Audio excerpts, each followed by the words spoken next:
वो साइकिल चलाकर इंडिया से स्वीडन पहुंचा सिर्फ और सिर्फ अपनी पत्नी की एक झलक देखने के लिए।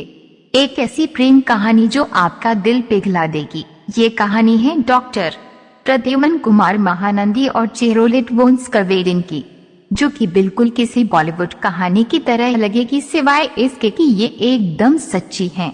आज की इस मतलबी दुनिया के मतलबी लोगों ने जहां पर प्यार, वादे, कस्में सब कुछ झूठा साबित कर दिया है, लेकिन ये कहानी प्यार के जज्बे और जोश और सबसे ज्यादा ताकत में आपका विश्वास दोबारा से पैदा करने में कामयाब होगी। प्रद्युमन कुमार, जो कि ओडिशा के एक बहुत ही गरीब घर में पैदा हुए थे और अपना जीवन यापन करने के लिए सिलाई बुनाई का काम किया करते थे, उन्होंने अपनी इस गरीबी को कभी भी अपने कला प्रेम के प्रति जुनून और अपनी पढ़ाई के बीच आने नहीं दिया। 1971 में उन्होंने कॉलेज ऑफ आर्ट, जो कि नई दिल्ली में था, उसे ज्वाइन किया और वहां के जाने माने नाम बन गए, जिसे हर कोई कमाल की कलाकारी और कमाल के चित्र बनाने वाले कलाकार के रूप जानते थे। नौकरी करने में इतने व्यस्त न हो जाएं कि पैसे बनाना भूल जाएं। उनकी कला की प्रसिद्धि देश विदेशों में तक पहुंच गई थी।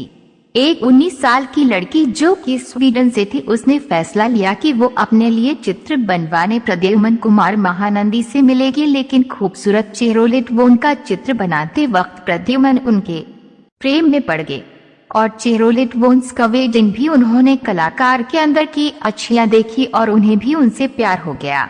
उन्होंने जल्द ही पारंपरिक रीति रिवाजों के अनुसार शादी कर ली और उसके बाद चेरोलिट ने नाम बदलकर चारुलता रख लिया, लेकिन उनकी शादी को कम ही वक्त हुआ था कि चारुलता को वापस स्वीडन जाना था।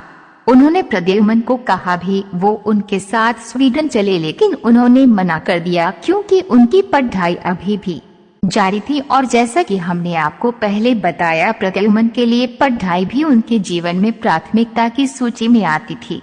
लेकिन उन्होंने चेरोलिट से वादा किया कि वो उससे मिलने जल्द आएंगे और जरूर आएंगे। चेरोलिट उन्हें उस समय एयर टिकट्स देना चाहती थी, लेकिन प्रद्युमन ने लेने से मना कर दिया। प्रद्युमन ने इंतजार किया जब तक कि उनकी पढ़ाई पूरी हुई और उसके बाद उन्होंने फैसला किया कि वो अपनी बीवी से मिलने स्वीडन जाएंगे, और वो भी साइकिल से। हाँ, ये आज के जमाने में सुनने में संभव नहीं लगता, लेकिन आज से कुछ दशकों पहले ये संभव था। ऐसा करने में उन्हें 5 महीने लगे, जब तक कि वो स्वीडन पहुंचे और अपनी पत्नी से मिले। स्वीडिश अफसरों के पास शब्द नहीं थे कि वो उन्हें क्या कहे। जितने भी लोग उनके बारे में सुन रहे थे, वो उनके प्रेम पर मंत्रमुग्ध हो रहे थे, क्योंकि उन्होंने प्रद्युमन खुद में ऐसा उदाहरण लोगों के सामने खड़ा कर दिया था, जिसे सालों सालों तक प्रेम की निशानी के रूप में याद किया जाना था।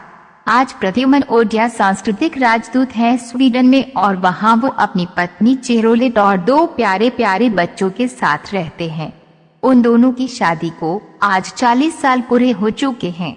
ये सच्ची प्यार की कहानी जल्द ही हम सभी को बड़े पर्दे पर दिखने वाली है। भारत के जाने माने डायरेक्टर संजय लीला भंसाली डॉक्टर प्रद्युमन कुमार महानंदी और चेरोलिट वोन स्कवेडिन की कहानी को फिल्म की दिशा देने वाले हैं, जहां एक गरीब लड़का एक अमीर लड़की से मिलता है। दोनों एक दूसरे के प्यार में पड़ जाते हैं। लड़की वापस अपने देश चली